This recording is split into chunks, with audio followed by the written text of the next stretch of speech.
Right, so to start with some vocabulary, first we have theta. Theta is a Greek letter. It looks kind of like a little Easter egg. It's sort of like an oval or like a zero with a little line through it. I don't really have a definition of that. It's a Greek letter, but typically it is used as the label for an angle. Good morning, and happy Let me hit pause. January 15th. So most of the time, angles are labeled as theta. They could also be x. It could also end up being a number. Once we get to an actual problem that we're working on, it could be a number, but typically it's theta. All right, opposite side is going to be across from theta, or x, or the number, the one that's labeled. But opposite means across from. So you just draw your little arrow. We've been doing that for a long time. It's across from the labeled angle. Hypotenuse, again, we've been doing this for a while. That is across from your right angle. Oftentimes I find that one first. So hypotenuse is across from the right angle. Opposite side is across from theta. Adjacent means next to. That is the one that's next to theta. But here's how I usually tell people to go about this. Label the hypotenuse, label the opposite. The adjacent is just going to be the other one. Whatever the other one is, that's the one that's left. There's only 3 sides. So if you label the first 2, adjacent is just going to be the one that's left. So we're just going to practice labeling. That's really all this is being able to figure out which one is which. So we're going to label this as theta. And so this is the angle that's your point of view. If you kind of want to imagine that you're standing here, this is your point of view. So we want to find the hypotenuse first. Here's my right angle. Across from the right angle is the hypotenuse.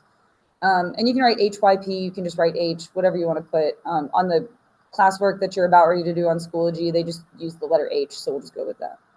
So find the hypotenuse first. Across from theta is the opposite. You can write OPP or just O. On your classwork, it's just going to be the letter O. So if that's the hypotenuse and that's the opposite, the adjacent is just the one that's left. But do you see how the adjacent is next to the theta? But anyway, I just always save that one for last. So let's try it again.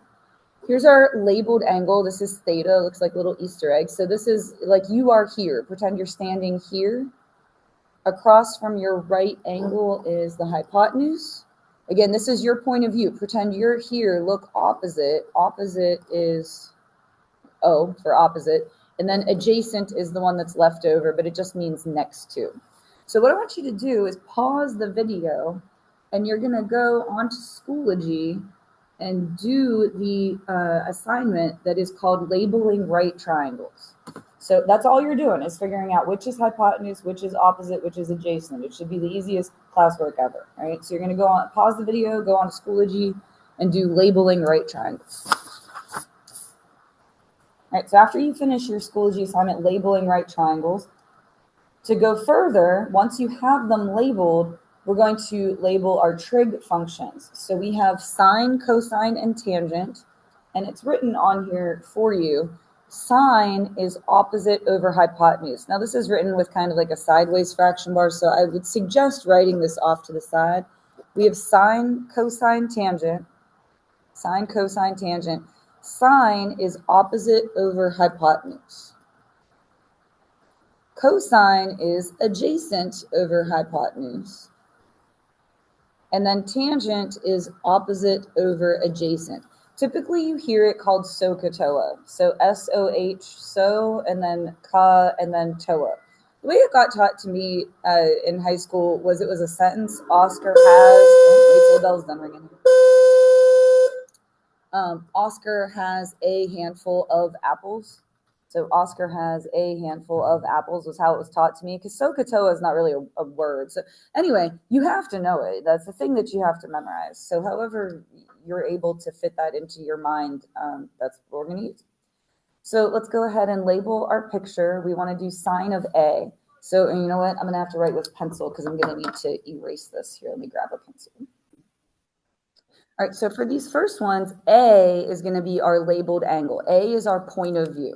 So if you want to put theta there or just circle A, it's like you are here. This is your point of view.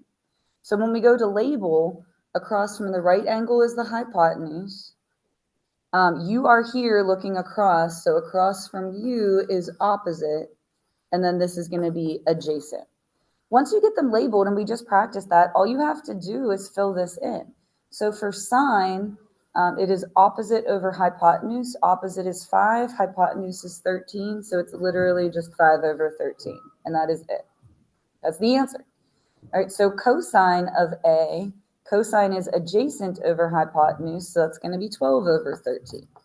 So once you get them labeled, which is why we just practiced that, then this part's not so hard.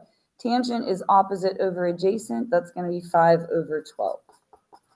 Now, the reason I went and got a pencil is I'm going to have to erase all of that because for these next three, your point of view is not A anymore. Now it's C. And so all of this is going to change. So hold on a second while I get this erased.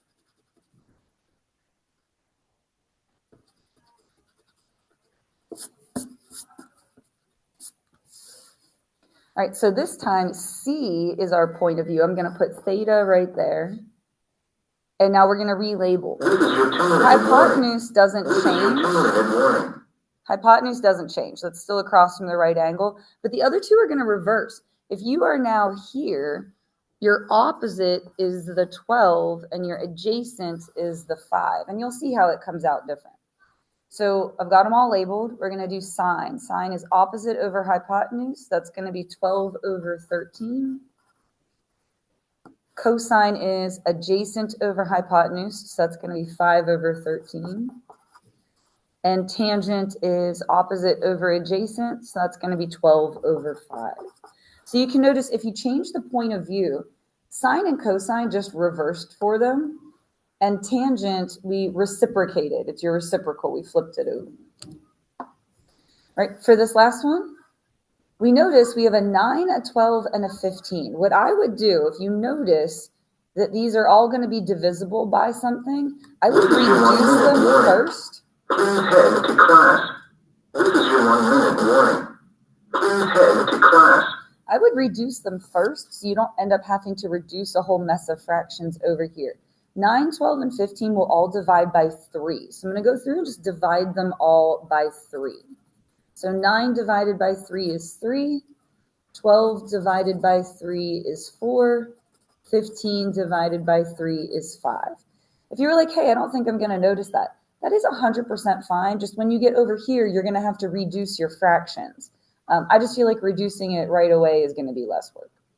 All right, so for these first three, our point of view is W. We have W for all of these. So that's where theta goes, and we're going to go label. Across from the right angle is the hypotenuse. Across from theta, which is your point of view, is opposite. The other one's adjacent. So let's go do sine. Sine is opposite over hypotenuse, so it's going to be 4 over 5.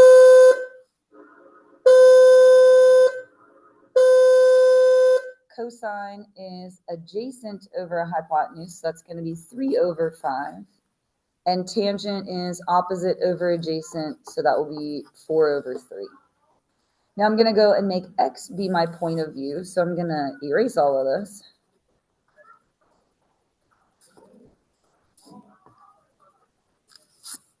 So x is my labeled angle. 5 is still hypotenuse. That doesn't change across from the right angle, but this is where this is going to be different. Across from your point of view, across from your labeled one is now opposite, and so the other side now is adjacent. So when we do sine, sine is opposite over hypotenuse, so 3 over 5.